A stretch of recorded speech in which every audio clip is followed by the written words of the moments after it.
तीन दामाद की सास पार्ट 2। अब तक आपने सुना कि कावेरी जी अपनी तीनों बेटियों ईशा, मोहिनी और सुहाना की शादी तीन घर जमाई लड़कों के साथ करवा देती है। उन्हें लगता है कि ये लड़के शायद घर का कामकाज संभाल लेंगे, लेकिन उनके तीनों घर जमाई बहुत आलसी थे। वो नौकरी भी नहीं करते थे और बाहर का काम भी नहीं। कावेरी जी ने अपनी बेटियों से कहा कि वो प्रेगनेंसी का बहाना बनाकर अपने पतियों को सबक सिखाए। अब सुनिए आगे। मम्मी, आपने जैसा कहा था हमने वैसा ही किया, लेकिन देखिए ना, विवेक का हाल तो वैसा का वैसा ही है। घर में ना सुबह का नाश्ता बनता है और ना खाना। नौकरी पर जाने की बात करूं तो खाने को दौड़ते हैं मुझे। हाँ मम्मी, मैंने भी सुमित को कितनी बार कहा कि अगर नौकरी नहीं करनी तो कोई छोटी सी दुकान ही खोल लो। घर का खर्चा कैसे चलेगा? देखो दोपहर के 12 बजने आए और जनाब अभी तक सो रहे हैं। हाँ मम्मी, ईशा और सुहाना ठीक कहती हैं। अविनाश का भी यही हाल है। जब मैंने अपनी प्रेगनेंसी के बारे में कहा तो मुझसे कहने लगा, अरे दूसरी लड़कियां तो 9-9 महीने तक नौकरी करती है, बस डिलीवरी के टाइम छुट्टी लेती है। मोहिनी, तुम भी नौकरी करो। अब मुझे कहाँ नौकरी मिलेगी? मम्मी बताओ अब मैं क्या करूँ?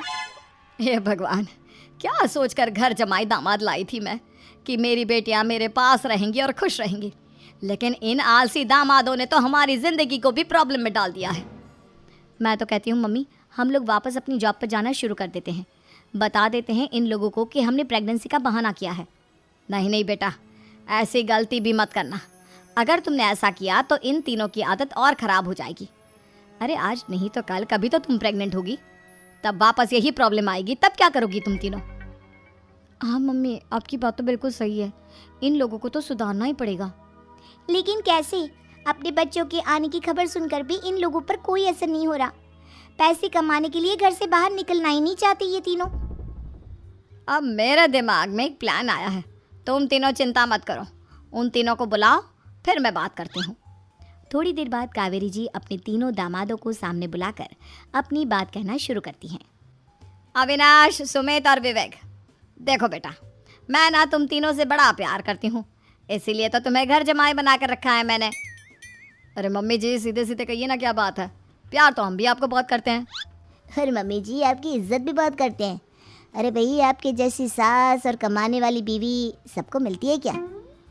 हाँ मम्मी, विवेक और सुमित ठीक कह रहे हैं। आपकी बेटी से शादी करके मेरी तो ज़िंदगी ही अच्छी हो गई है।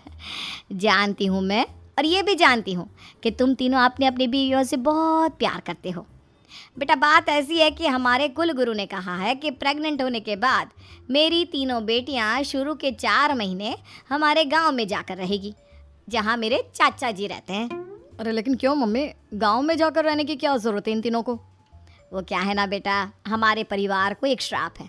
अगर मेरी बेटियों ने यहाँ पर बच्चा पैदा करने की कोशिश की तो उनके बच्चों को कुछ भी हो सकता है। इसलिए अब से लेकर 4 महीने पूरे होने तक इन्हें गाँव वाले घर में रहना पड़ेगा। हाँ तो इसमें प्रॉब्लम क्या है मम्मी जी? हम भी वहाँ जाकर रहेंगे, पिकनिक मनाएंगे। अरे भाई, बीवी जहाँ हम भी वहाँ। हाँ यार, आइडिया तो बहुत अच्छा है। शहर की ज़िंदगी में रह रहकर परेशान हो चुके हैं, अब कुछ दिन गांव में बिताएंगे। तुम लोग समझने की कोशिश क्यों नहीं करते? तुम में से कोई भी वहाँ नहीं जा सकता, और मैं यहाँ रहूँगी ना तुम तीनों के साथ। 4 महीने की तो बात है, उसके बाद ये तीनों ही लौट कर आ जाएंगी। ठीक है मम्मी जी, अब हमारे बच्चों का सवाल है तो ये तो करना ही पड़ेगा। कावेरी अपनी तीनों बेटियों को कुछ दिन के लिए घर से बाहर कहीं दूसरे शहर में रहने के लिए भेज देती है। कुछ दिनों के बाद, अरे मम्मी जी, बहुत दिन से पिज्ज़ा नहीं खाया, मंगवाइए ना। क्या बताऊं बेटा, पहले तो बेटियां खर्चा दे देती थी क्योंकि उनकी नौकरी थी, लेकिन अब तो मेरे पास पैसे ही नहीं बचे। थोड़े बहुत पैसे हैं जो बच्चों की डिलीवरी में काम आएंगे। लेकिन मम्मी जी, आपकी बेटियों को वापस आने में तो अभी बहुत वक्त बाकी है। वही सोच सोच कर परेशान हो रही हूँ। सोच रही हूँ कल से दूध भी बंद करवा देती हूँ। अब दूध वाले को देने के लिए पैसे भी तो नहीं है ना। अरे नहीं नहीं मम्मी जी, अगर दूध भी बंद करवा दोगी तो मुझे चाय कहाँ से मिलेगी? और चाय के बिना मैं तो मर ही जाऊँगा।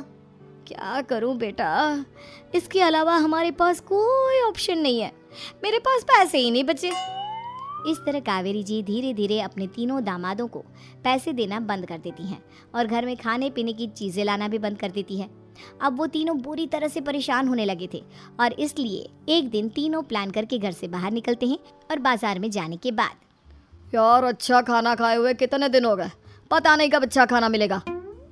हमारी बीवियों के जाने के बाद तो हमारी हालत भिखारियों जैसी हो गई है यार। कुछ भी हो, मुझे तो आज पिज्ज़ा खाना ही खाना है। जेब में 1 रुपया नहीं और पिज्ज़ा खाएगा, कहाँ से आएंगे पैसे? अरे देख वहाँ सामने बोर्ड पर क्या लिखा हुआ है, कंप्यूटर पर काम करने के लिए एक आदमी की आवश्यकता है। भाई मैं तो जा रहा हूँ, काम करूँगा और शाम तक पैसे लाकर आराम से पिज्ज़ा खाऊंगा। जा जा, तुझे कोई काम नहीं देने वाला, हम तो घर जा रहे हैं। चल भाई सुमित। सुमित और अविनाश वहाँ से चले जाते हैं और विवेक उस कंप्यूटर शॉप पर सारा दिन काम करके 5,000 रुपये कमा कर घर लौट कर आता है और अपने खाने के लिए अच्छी अच्छी चीज़ें भी लेकर आता है। ये देखकर विवेक और सुमित के दिल में भी कुछ पैसे कमाने की इच्छा जागती है। अरे सुबह सुबह कहाँ चल दिए तुम? मम्मी जी एक बहुत अच्छी जगह मिली है, कंप्यूटर पर काम करने के 5,000 मिले थे कल मुझे। अगर रोज़ काम करूँगा तो पूरे 40,000 की तनख्वाह। अरे वाह, ये तो बहुत अच्छी बात है दामाद जी, आपको जाना ही चाहिए। सुमित और अविनाश विवेक को इस तरह तरक्की करते देखकर परेशान हो जाते हैं और वो दोनों भी काम की तलाश में निकल पड़ते हैं। धीरे धीरे उन दोनों को भी काम मिल जाता है। अब कावेरी के तीनों दामाद छोटी मोटी नौकरी करके अच्छा पैसा कमाने लगे थे। एक दिन कावेरी उन्हें अपने पास बुलाती हैं। अरे वाह, विवेक 40,000 कमा लेता है, अविनाश 60,000 और सुमित तुम भी 40,000 के आसपास कमा ही लेते हो। कुल मिलाकर तुम अच्छे खासे पैसे कमा रहे हो बेटा। हाँ मम्मी जी, बहुत मज़ा आता है जब महीने के एंड में मोटी रकम हाथ में आती है। पूछिए मत मम्मी जी, घर में रहकर रोटी बना बना कर और तो जैसा महसूस होने लगा था मुझे तो। हाँ बेटा, तुम तीनों की बात तो बिल्कुल ठीक है। और जानते हो, अब तुम तीनों की पत्नियां भी वापस लौट कर आने वाली है। लेकिन मम्मी जी अभी तो उन्हें गए सिर्फ 2 महीने हुए हैं, आपने तो कहा था वो 4 महीने के बाद लौट कर आएंगी। ऐसा कुछ नहीं है बेटा, मैं सिर्फ तुम तीनों को सबक सिखाना चाहती थी कि आदमी घर में बैठकर बीवी की कमाई खाता हुआ अच्छा नहीं लगता। इस दुनिया में हर इंसान को मेहनत करनी चाहिए, काम करना चाहिए, चाहे वो औरत हो या आदमी, ताकि अपने परिवार को संभाल सके। कावेरी की बात सुनकर उन तीनों को अपनी गलती का एहसास होता है और कावेरी उन्हें सच बता देती है कि ईशा, सुहाना और मोहिनी शहर में ही कहीं दूसरी जगह रह रहे थे। शाम के वक्त उन तीनों की पत्नियां लौट कर आ जाती है और कावेरी जी का परिवार एक खुशहाल परिवार की तरह रह